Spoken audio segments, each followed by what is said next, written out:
Question number 122।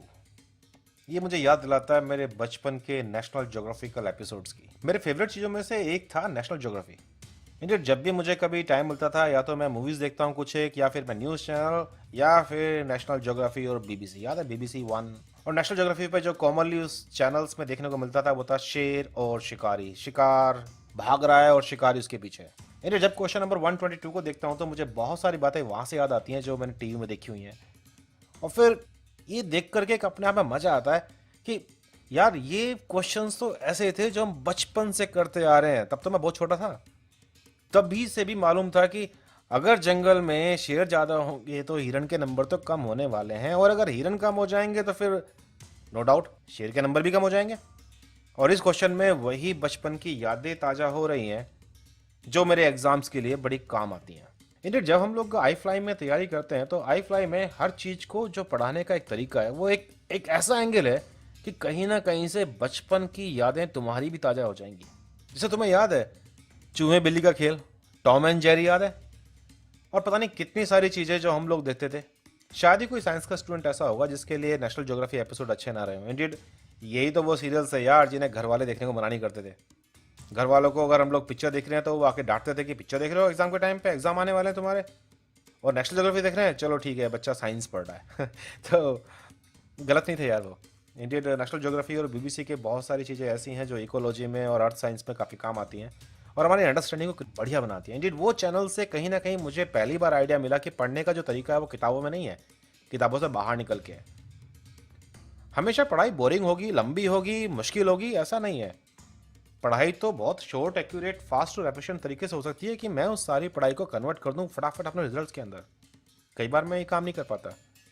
कई बार ऐसा भी होता है कि हम लोग एग्जाम देने जाते हैं और हम लोग क्वेश्चंस को थोड़ा सा गलत कराते हैं, आगे बड़ा पछतावा होता है। इस बारे में बात करेंगे इस क्वेश्चन के बाद। Question number 122। लेकिन क्या हम लोग इस क्वेश्चन को करने से पहले कुछ एक अपनी फाउंडेशन क्लियर कर लें?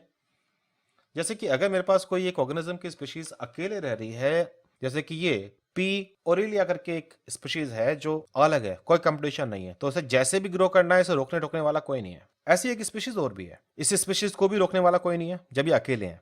लेकिन जब ये दोनों स्पीशीज साथ में आएंगी तो फिर इन दोनों स्पीशीज के आपस में बीच में इंटरेक्शन कैसे हैं उसके बेस पर चीजें डिपेंड करेंगी। भाई हो सकता है इनके बीच में जो इंटरेक्शन हो वो अच्छा इंटरेक्शन हो और दोनों साथ साथ सर्वाइव कर जाए, या फिर ऐसा इंटरेक्शन हो सकता है कि एक स्पीशीज दूसरे पे भारी पड़ रही है, वो उसको जीने नहीं दे रही और वो मर जाए, फेस आउट हो गई, इसमें से एनवायरमेंट में से गायब ही हो गई।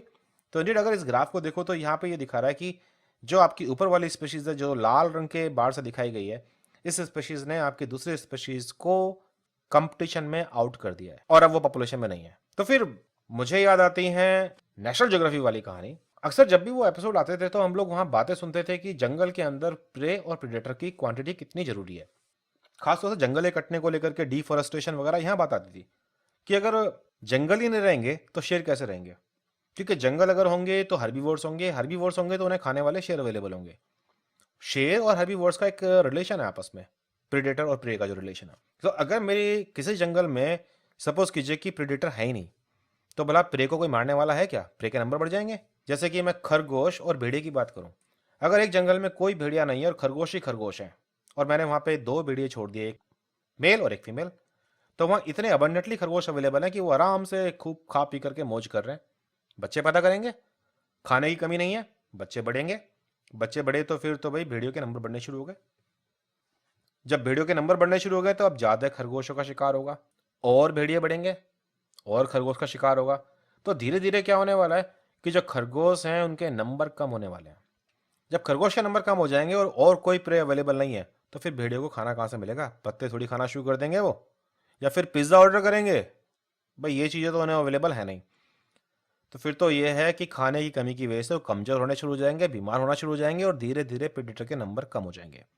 अब जब प्रेडेटर कम हो गए तो जब बचे खुचे खरगोश हैं उन्हें फिर सांस लेने का मौका मिलेगा और वो फिर अपना नंबर बढ़ाएंगे। और यही अप एंड डाउन जो जीवन का खेल है चलता रहेगा। पहले बढ़ेंगे प्रे, फिर बढ़ेंगे प्रेडेटर। ये ध्यान रखना, पहले बढ़ने वाले प्रे होते हैं और जो उसके बाद बढ़ते हैं वो हैं प्रेडेटर। अगर सोच के देखो कि अगर प्रेडेटर पहले से बढ़ गए तो उन्हें खाना कहां से मिल रहा है बढ़ने के लिए? ये तो रिलेशन था। अब इसी चीज को अगर मैं क्वेश्चन में अप्लाई कर दूं तो स्पीशीज एम और एन के बीच में जो रिलेशन देखने को मिल रहा है वो ये है कि एम ने एन का बैंड बजा दिया, इस सिस्टम से आउट कर दिया उसको। एम और ओ के बीच में जो रिलेशन दिख रहा है, दोनों को एग्जिस्ट कर रहे हैं, दोनों को प्रॉब्लम नहीं एक दूसरे से। और जब मैं ओ और एन की बात कर रहा हूं तो मुझे यहाँ पे साफ साफ प्रे और प्रीडेटर का रिलेशन दिखाई दे रहा है, जो मैंने अभी ग्राफ के अंदर देखा था। अब पूछा हुआ है कि उन्होंने कौन सी लाइन यहाँ ठीक है इस बातों के लिए। तो जो पहली लाइन कह रही है वो कह रही है कि एन जो है वो प्रीडेटर कर रहा है ओ के ऊपर, लाइन ठीक है। नो डाउट जो मेरी दूसरा बार है, क्योंकि जो दूसरी पीक है ये पीक इंडिकेट कर रही होती है मेरे प्रीडेटर को, जो कि एन की लाइन है अगर आप नोटिस करो तो नो डाउट एन प्रीडेट कर रहा है ओ को। अब क्योंकि एन ओ को कर रहा है तो इसलिए एन जो है वो एम को भी कर रहा है, ये बोल रहे हैं। तो देख लो भाई एम और एन का रिलेशन, तो यहां तो एम है जिसने एन का बैंड बजा दिया, तो फिर ये वाली बात तो गलत हो गई ना। ऑप्शन नंबर 2 कह रहा है एन जो है वो कंपीट आउट कर दी एम ने भी और ओ ने भी। एम ने तो कंपीट आउट कर दिया, नो डाउट दिख रहा है मुझे ग्राफ में कि एम जब आया तो एन आउट हो गया, लेकिन एम एन और ओ में जो रिलेशन है वो तो प्रे और प्रीडेटर का है, उसमें तो एन है जो प्रीडेटर है, तो फिर ये वाली बात भी गड़बड़ हो गई। अब थर्ड बोल रहा है मेरा एन और ए पॉसिबली इनका रिलेशन प्रे और प्रेडेटर का, ये तो क्लियर हो गई बात कि भाई ये तो फैक्ट है। तीसरे नंबर का ऑप्शन बिल्कुल बढ़िया लग रहा है। फोर्थ बोल रहा है एम और ओ एग्जिबिट करते हैं प्रे और प्रेडेटर। अगर एम और ओ प्रे और प्रेडेटर के होते हैं तो कभी सुना है इस बात को कि जंगल में जैसे जैसे शेर बढ़ते जा रहे हैं वैसे वैसे हिरन के नंबर ही बढ़ रहे हैं? नहीं भाई, तो ये रिलेशन नहीं है, तो ऑप्शन नंबर थर्ड है। अगर इस क्वेश्चन का आंसर तुम्हारा गलत हो जाए या मुझसे मैच नहीं कर रहा, दिल छोटा करने की जरूरत नहीं है, लेकिन एक पहलू दूसरा भी हमें ध्यान रखना है कि अगर हम गलत हैं तो फिर हमें अपनी इंफॉर्मेशन को इंप्रूव करना है। एग्जाम तो जा चुका, जो एग्जाम जा चुका है उसको लेके आप पछताओ मत और टाइम भी खराब मत करो। अगर तुम आज अपने एग्जाम के रिजल्ट को देख करके अपने नंबर काउंट करके अगर तुम परेशान हो रहे हो तो परेशान होना छोड़ दो। सोच के बताओ कि तुम्हारी परेशान होने से होगा क्या? जो एग्जाम जा चुका है क्या वो एग्जाम सही हो जाएगा? क्या हर रोज करते करते एक एक दिन और नहीं जा रहा उस परेशानी में? क्यों हम लोग अपने शरीर का नुकसान करेंगे? क्या मेरा दुखी मन मुझे काम करने के लिए बोलेगा? तो एक काम करो, तुम शेर बन जाओ, शेर। और इस बार ठान लो अपने आप से कि इस एग्जाम में मैं शेर होऊंगा और क्वेश्चन पेपर के अंदर बैठे हुए क्वेश्चन सारे हिरन और खरगोश होंगे, और जैसे ही मैं बुकलेट खोलूंगा वहां से वो मुझे देख करके भागेंगे, कमरे के अंदर कोना तलाशेंगे, मेजों के अंदर छुपेंगे, बट मैं ढूंढ ढूंढ के निकाल निकाल के उनको खा जाऊंगा। शेर बनने के लिए तुम्हें शेर की तरह सोचना पड़ेगा, एटीट्यूड चेंज करना पड़ेगा। ये कोने में बैठना छोड़ो, खड़े हो जाओ, डिसाइड करो कि ये आ गया जून का एग्जाम, कब तक वेट करोगे उसका?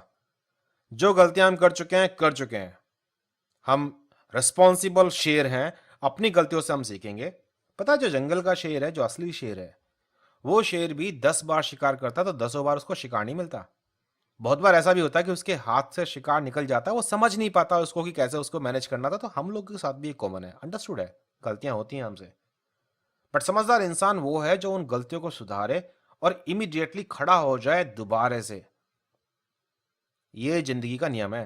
क्योंकि हम ज्यादा पढ़ लिख गए हैं तो हम बहुत सोचने लगते हैं कि यार तो बेकार हो गया, ये हो गया, फलाना हो गया। शेर नहीं सोचता कि उसके हाथ से अगर हिरन निकल गया तो वो बेचारा सिर पकड़ के नहीं बैठ जाता, ओ तेरी यार आज तो हिरन छूट गया, अब तो मेरी जिंदगी बेकार होगी, अब मैं क्या करूंगा।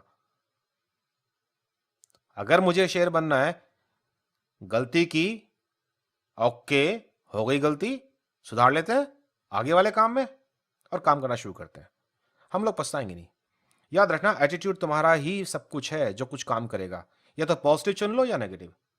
पॉजिटिव चुनोगे तो रिजल्ट आएगा आगे, नेगेटिव चुनोगे तो टाइम निकलता जाएगा और प्रेशर बढ़ता जाएगा अपने मन के ऊपर। निराश मत हो। आई फ्लाई की टीम तुम्हें यह सिखाने के लिए हमेशा रेडी बैठी है कि जो तुम्हारी कमियां थी उनको दूर कैसे करना है, कैसे अपने आप को इस लायक बनाना है कि जो गलतियां इस बार की थी इस बार वो गलतियां नहीं करनी। हम लोग हमेशा तुम्हारे साथ काम करने के लिए तैयार हैं। एक डिसिप्लिन चाहिए होता है ना, कि कोई हो बताने वाला कि चलो ये काम कर लो, ये काम किया या नहीं किया, कोई चेक करने वाला, कोई नजर रखने वाला, कोई ये बताने वाला कि ठीक कर रहे हो या गलत कर रहे हो, कोई ये कंफर्म करने वाला कि जो मैं तैयारी कर रहा हूँ तैयारी ठीक है या नहीं, कोई ये समझाने वाला कि चलो ये टॉपिक पढ़ते हैं और इस टॉपिक को यहाँ से यहाँ पढ़ेंगे क्योंकि ये है जो मेरे एग्जाम में आने वाला है। आई फ्लाई की टीम आपके साथ हमेशा खड़ी रहती है आखिरी टाइम तक, जब तक कि आपका एग्जाम ना हो जाए और आप कामयाब ना हो जाओ।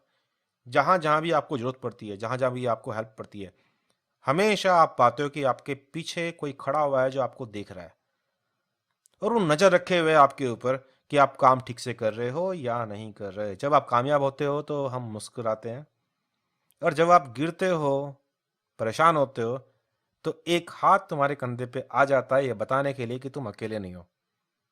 जो भी तुम्हारी गलतियां हुई हैं हमने देख ली हैं, वो गलतियां क्या हैं, उन गलतियों को सुधारेंगे, सही करेंगे और हम अपने रिजल्ट को क्लियर करेंगे। हम में कैपेबिलिटी है। जो भी कोई एग्जाम क्वालिफाई करता है ना, नेट का एग्जाम, गेट का एग्जाम, वो कहीं ऊपर से निकल के नहीं आता। हम तुम में से ही है। बस वो जिसने समझ लिया है चीज को, जिसका एटीट्यूड काफी पॉजिटिव था। तो बस हमें अपना एटीट्यूड चेंज करना है, अपना फोकस चेंज करना है, एक डायरेक्शनलिटी चाहिए। आई फ्लाई का वही काम है।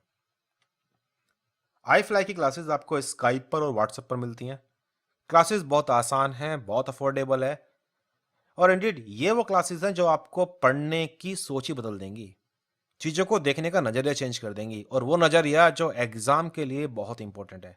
आज की डेट में इंपॉर्टेंट ये नहीं कि तुम्हें रटना कितना है, क्या क्या रट रखा है तुमने। इंपॉर्टेंट ये है कि क्या तुम्हें सब्जेक्ट की अंडरस्टैंडिंग पता है, क्या तुम्हें पता है कि बेस में क्या था। अगर इन्फॉर्मेशन को ट्विस्ट कर दें तो क्या तुम उसको अप्लाई कर सकते हो? क्योंकि मत भूलो, इस एग्जाम का नाम है नेशनल एलिजिबिलिटी टेस्ट। एलिजिबिलिटी किस चीज़ के लिए? साइंटिस्ट बनने के लिए जेआरएफ फेलोशिप मिलती है, और लेक्चरशिप के लिए। तो लेक्चरर बनने के लिए या फिर जूनियर रिसर्च फेलो बनने के लिए कुछ तो दिमाग होना चाहिए जो इन्फॉर्मेशन को यूज़ कर सके। वही तो काम आई फ्लाई का। आई फ्लाई की एक्सपीरियंस फैकल्टी आपको सिखाती है, समझाती है कि कैसे हम इन्फॉर्मेशन को हैंडल करें, कौन सी इन्फॉर्मेशन कितनी इंपॉर्टेंट है। ये क्लासेस बहुत अफोर्डेबल हैं, सप्ताह में कुछ दिन होती हैं, लेकिन ये आपको सातों दिन एंगेज रखती हैं। आई फ्लाई हमेशा ये इंश्योर रखते हैं कि आपकी तैयारी फास्ट, एक्यूरेट, एफिशिएंट मेथड से हो, कि आप अपने एग्जाम को जल्दी से जल्दी क्लियर कर लो। क्लासेस ज्वाइन करने के लिए आप मुझे मैसेज कर सकते हैं 9013902981 पर। हम लोग कॉल करेंगे और समझाएंगे कि आपको क्लासेस के लिए क्या क्या करना है, कैसे कैसे करना है। अगर ये वीडियोस पसंद आ रहे हो तो यूट्यूब पर लाइक करना मत भूलिए, चैनल को सब्सक्राइब कीजिए बड़ी सी घंटी के साथ, और शेयर कीजिए अपने दोस्तों के साथ, फेसबुक, व्हाट्सएप और जहां तुम्हारा मन करे। और जानकारी के लिए iFlyNetGate वेबसाइट को विजिट कर सकते हैं, या फिर आप मुझे मेल लिख सकते हैं saplingeduTech@gmail.com पर। iFly आपकी लाइफ में कैटलिस्ट की तरह है, जो अब आपको सिखा रहा है शिकार करना। शिकार क्वेश्चनों का, क्वेश्चन और एग्जाम्स का जो आने वाले हैं आने वाले टाइम में। और इस जंगल के रूल में याद रखिए, जब iFly है आपके साथ तो डरने की कौन सी है बात। Thank you.